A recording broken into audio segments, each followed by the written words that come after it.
皆さんこんにちは、こたつマニア、です。9月1日は、年度の日、です。おめでとう、すべての、年度マニア。何でも作れちゃう粘土細工。特別な設計図なんてなくたって、あなたの秘めた想像力を、開花させちゃうかもね。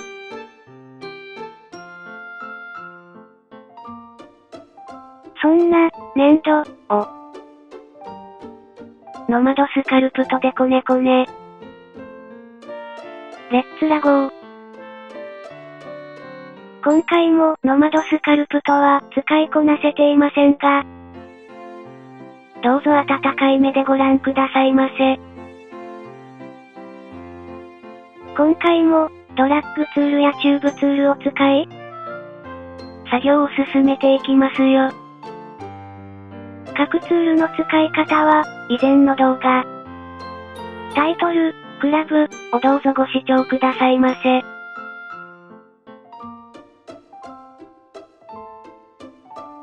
今回、オリジナルキャラクターのクマちゃんを作ったら、キラキラのラインストーンで飾り付けてみます。後から、ラインストーンを貼り付けやすいように、細かな作り込みはしていませんよ。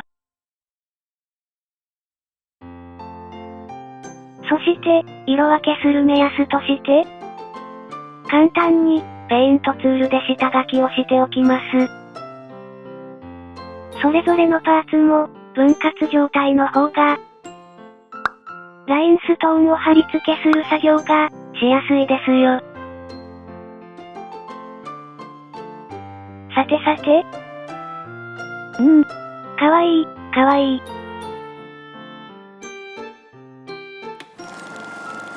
ラインストーンを作りましょう。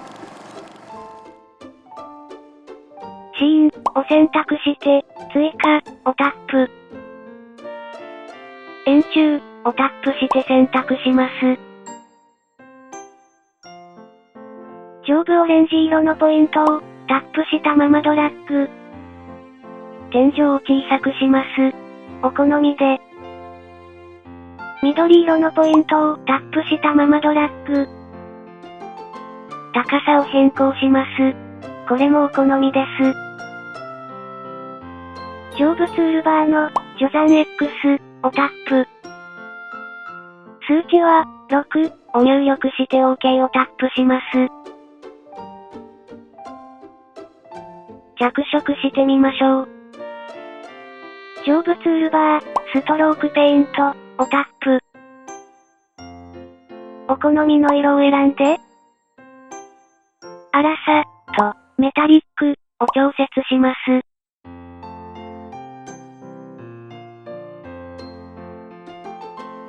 さて、カラーが決まったら、すべてをペイントをタップします。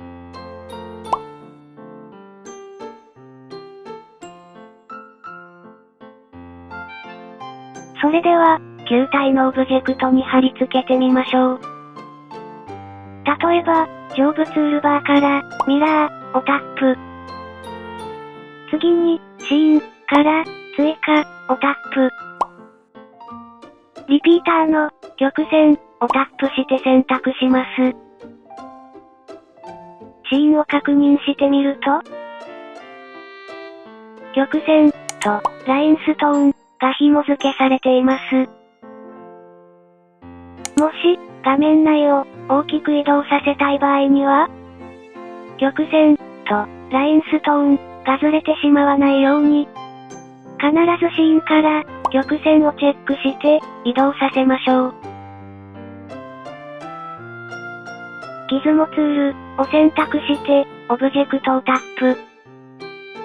ギズモの赤いラインをタップしたままドラッグ。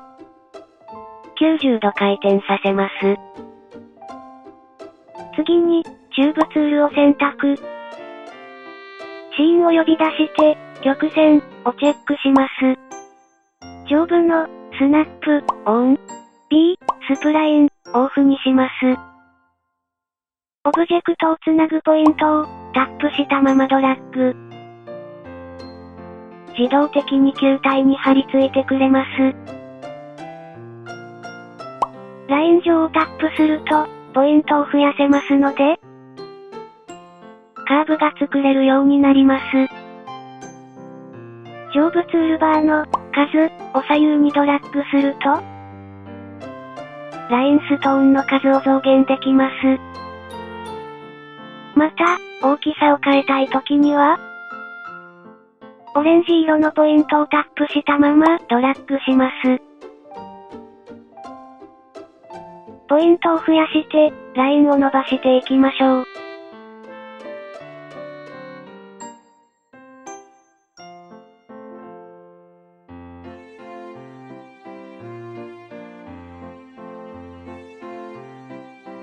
上部ツールバーから半径をタップして、大きさを変えられるオレンジ色のポイントを追加します。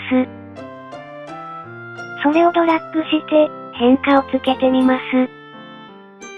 一筆書きにラインを引いて石を並べることで、取り扱いも便利だし、色の変更も楽になります。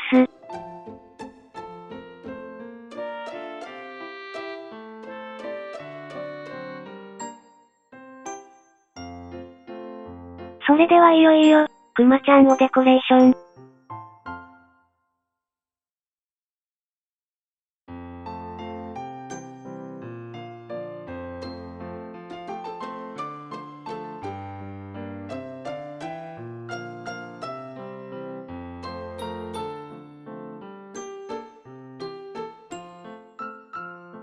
一筆書きにラインを伸ばしていきます。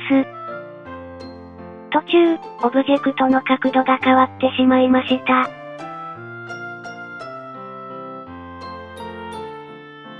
こんな時は、上部ツールバーのツイストを2回タップします。新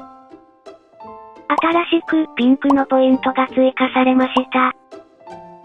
このポイントをドラッグして角度を微調整します。調整が終わったら、再び作業しましょう。しばし、こねこね。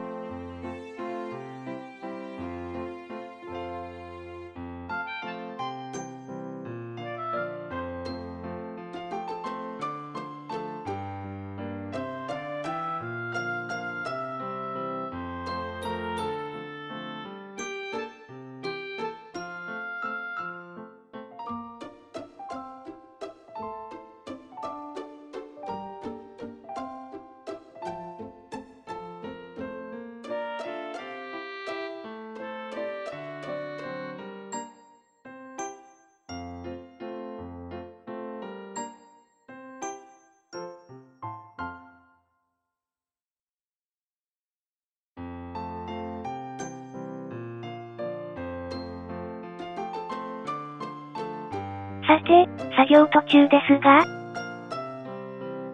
ライン上に配置できるオブジェクトの数は、どうやら、500が限界みたいです。なんだか、リンゴの皮を剥くのに失敗した気分です。新しく継ぎ足しして、作業を続けます。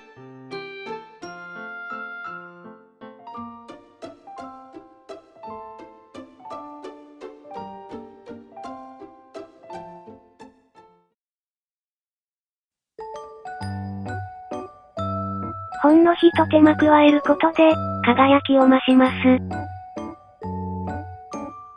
そんなことはわかっているのですが、しかし、粘土細工で精一杯の日々です。あら、あなたも？あなたの明日が今日よりも、ほんの少しでも輝きますように。どんな粘土もすぐに乾いちゃう？灼熱の国、日本よりお送りしました。